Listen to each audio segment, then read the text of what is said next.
తెలంగాణ ప్రత్యేక రాష్ట్రం కోసం ఒంటరి పోరాటం చేశామన్నారు మాజీ సీఎం బీఆర్ఎస్ అధినేత కేసీఆర్. ఆ రోజు తెలంగాణ పేరెత్తడానికి భయపడ్డోళ్లంతా ఇప్పుడు తమపై విమర్శలు చేస్తున్నారన్నారు. పవర్లో ఉన్నా లేకున్నా ప్రజల కోసమే బీఆర్ఎస్ పనిచేస్తుందన్నారు. గులాబీ జెండా పుట్టిందే తెలంగాణ సంరక్షణ కోసమన్నారు. హైదరాబాద్ తెలంగాణ భవన్లో జరిగిన ఆవిర్భావ వేడుకల్లో పాల్గొన్నారు కేసీఆర్. జయశంకర్ గారికి ఉన్న ఒక గొప్పతనం ఏంటంటే ఆయన ఆజన్మ తెలంగాణవాది, అన్కాంప్రమైజ్డ్ తెలంగాణ ఫైటర్. అనేక సందర్భాలలో ప్రయాణంలో కావచ్చు, ప్రస్థానంలో కావచ్చు, చర్చలలో కావచ్చు ఎంత గొప్పవాడు ఆయన అంటే అట్లాంటి మనుషులు అరుదుగా ఉంటారు ప్రపంచంలో. తెలంగాణ తన అస్తిత్వాన్ని కోల్పోకూడదు, తెలంగాణ తెలంగాణగానే ఉండాలి అని మనసులో పూర్తిగా బాగా సంకల్పం తీసుకొని ఆయన జీవితకాలం అంతా కూడా పనిచేసి ఎట్లా చూస్తే అట్లా, ఆయనకి ఎంత చేతనైతే అట్లా. ఆనాడు ఉన్నటువంటి ముఖ్యమంత్రి బ్రహ్మానంద రెడ్డి గారు స్వయంగా పిలిచి బెదిరిస్తే కూడా నేను ఊసి చేస్తామంటే చేయండి సార్, మీ చేతిలో అధికారం ఉంది, నేను మాత్రం తెలంగాణ పందా వీడే ప్రశ్నే లేదు అని చెప్పి నిలబడ్డ దీక్ష. 69లో ఉద్యమం వచ్చింది, చాలా ఉవ్వెత్తున ఎగిసిపడ్డది.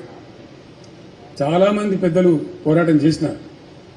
నా పక్కన ఉన్న పోచారం శ్రీనివాసరెడ్డి గారు 69లో ఇక్కడ ఇంజనీరింగ్ కాలేజీ విద్యార్థిగా ఉంటూ పాలిటెక్నిక్ కాలేజీలో అనేక సార్లు లాఠీ దెబ్బలు తిని జైలుకు పోయినారు. చాలా మంది గురించి చాలా మందికి తెలియదు. అనేకులు పనిచేసినారు, పని చేయలేదని ముచ్చట్లేదు. కానీ దురదృష్టం ఏంటంటే ఆనాడు ఉన్నటువంటి తెలంగాణలో ఉన్నటువంటి కాంగ్రెస్ నాయకులు కానీ, టీడీపీ నాయకులు కానీ కేవలం రాజకీయాలు, వాళ్ళ పదవులు వాళ్ళ కోసం చూసుకున్నారు తప్ప ఒక్కడు కూడా గట్టిగా స్పందించి తెలంగాణ కోసం మాట్లాడాలి, కనీసం వాళ్ళ జిల్లాకు జరిగే నమ్మలేరు. మీకు కూడా చాలా మందికి తెలియదు ఈ విషయం. ఇక్కడ జలసాధన మనం ఎప్పుడూ చేసినాం. బచావత్ ట్రిబ్యునల్ అని ఒక ట్రిబ్యునల్ ఉంటుంది. 1974లో వాళ్ళు 2 నదుల నీళ్లు కేటాయించినారు, గోదావరి, కృష్ణా నది నీళ్లు కేటాయించేటప్పుడు ఆయన కామెంట్ రాసిండు ఆ బచావత్ జడ్జి గారు. బచావత్ అంటే ఆయన సుప్రీంకోర్టు రిటైర్డ్ జడ్జి, న్యాయమైన మనిషి. ఆ రోజుల్లో చాలా న్యాయమైన మనుషులు ఉంటుంది. ఆయన ఏం రాసిందంటే ఈ తెలంగాణ ప్రాంతం ఇంకో రాష్ట్రంలో కలవకపోతే బాగా అభివృద్ధి చెందేది, కనీసం మీ ప్రాంతానికి నీళ్ళు ఇవ్వమని వాడు దరఖాస్తు పెట్టాడు కూడా దిక్కులేడా, అడిగేటోడే లేడు అని మేము చూడలేక మాకు చూడబుద్ధి అయితే లేదు. ఈ పరిస్థితి చూస్తుంటే బాధ అవుతున్నది. ఈ కరువు జిల్లా, ఇది కరువు ఎక్కువ ఉన్నది కాబట్టి ఈ మహబూబ్ నగర్ జిల్లాకు ఒక 17 టీఎంసీలు కేటాయిస్తున్నాము.